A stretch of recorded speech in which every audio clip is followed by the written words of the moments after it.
Hola amigos, bienvenidos al tercer video de esta serie que llamamos Fisión Nuclear. Hoy continuaremos hablando sobre este tema fascinante que son las reacciones nucleares y enfocarnos en un caso particular, las fisiones en cadena. ¿Este fenómeno puede darse en la naturaleza? ¿Es posible la existencia de un reactor nuclear de fisión natural?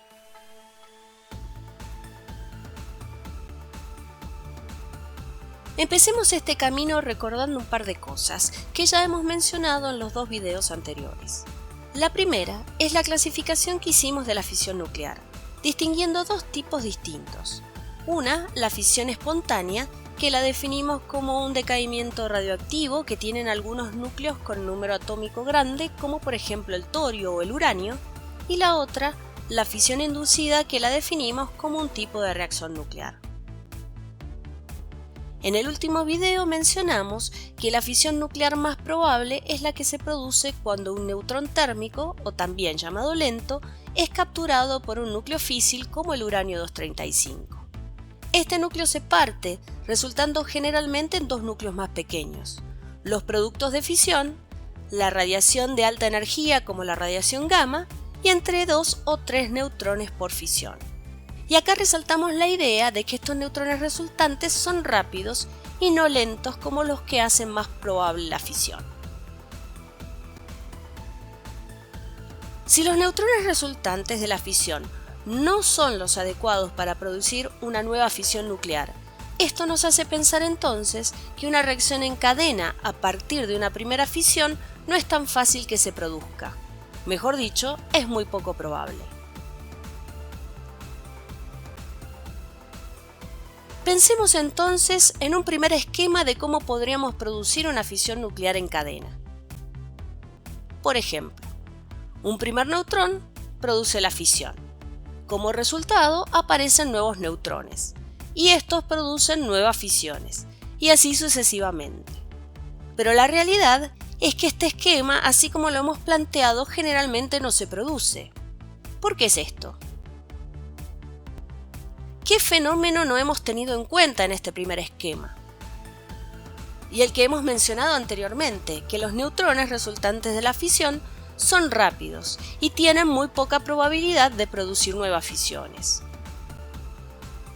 Entonces, lo primero que tenemos que buscar es la forma de que estos neutrones rápidos se frenen, bajen su velocidad unas 10.000 veces y se conviertan en neutrones lentos muy rápidamente. Para que se frenen cerca de los átomos físiles, de nada nos serviría que se frenaran en otro lugar. ¿Y cómo hacemos esto?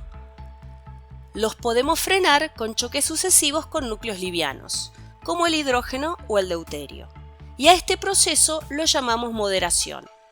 Para este fin, podemos utilizar materiales que tengan hidrógeno, como por ejemplo el agua liviana o el polietileno, o agua pesada que tiene deuterio. Ahora que logramos frenar los neutrones y ya son lentos, entonces, si interactúan con un núcleo físil, tienen una alta probabilidad de producir una nueva fisión. Consideremos un primer neutrón lento, que es capturado por el uranio 235. Se produce la fisión del núcleo.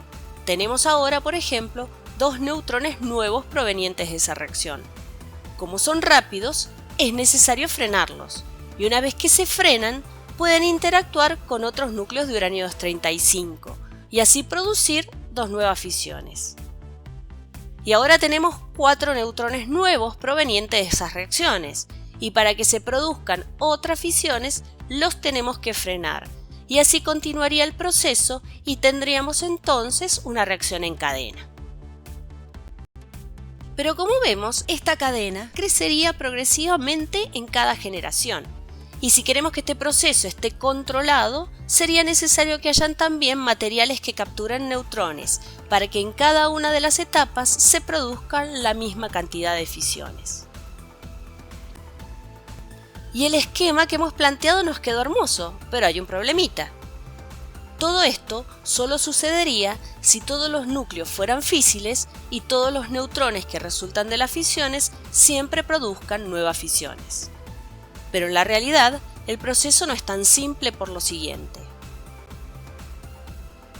Hay algunos neutrones que se van del lugar y no producen fisiones. Existen neutrones que son capturados por núcleos que no producen fisiones, como por ejemplo en el hidrógeno del agua. Además, dado que en la naturaleza por cada 10.000 átomos de uranio solamente 72 son átomos del isótopo 235 y el resto son del isótopo 238, que no es físil, entonces hay neutrones que son capturados por el uranio natural que tampoco producen fisión. En conclusión, si tenemos uranio natural con las proporciones actuales de uranio 238 y 235 y agua liviana, es decir, con hidrógeno que puede absorber neutrones, no se puede mantener en el tiempo una reacción en cadena. Y entonces, ¿no existen las fisiones nucleares en cadena? No, sí existen, pero hay que hacer algunos ajustes. Podemos tomar dos caminos distintos para conseguir mantener la cadena de fisiones nucleares en el tiempo. Ambos son procesos tecnológicos que se utilizan para diseñar reactores nucleares. Un camino es aumentar la proporción de uranio 235 con respecto al uranio 238, es decir, utilizar uranio enriquecido. Y el otro camino es utilizar uranio con las proporciones naturales, y entonces disminuir la cantidad de neutrones que se pierden porque son capturados por el hidrógeno. Por ejemplo, podemos utilizar agua pesada que tiene deuterio que no absorbe neutrones. ¿Y es posible que este proceso tan complejo se haya producido de manera natural? La respuesta es sí, en Gabón, en África Central. Actualmente, esta zona es una mina de uranio llamada Oklo. Se produjo de manera natural un reactor nuclear de fisión. En realidad no solo uno, sino que se han descubierto hasta ahora 16 reactores naturales en Oklo. Estos reactores existieron hace aproximadamente 2.000 millones de años y sostuvieron la reacción nuclear en cadena al menos 100.000 años. Increíble, ¿no? ¿Pero cómo era este reactor nuclear natural? Para continuar hablando sobre el reactor de Oklo, los espero en un próximo video. Nos vemos pronto.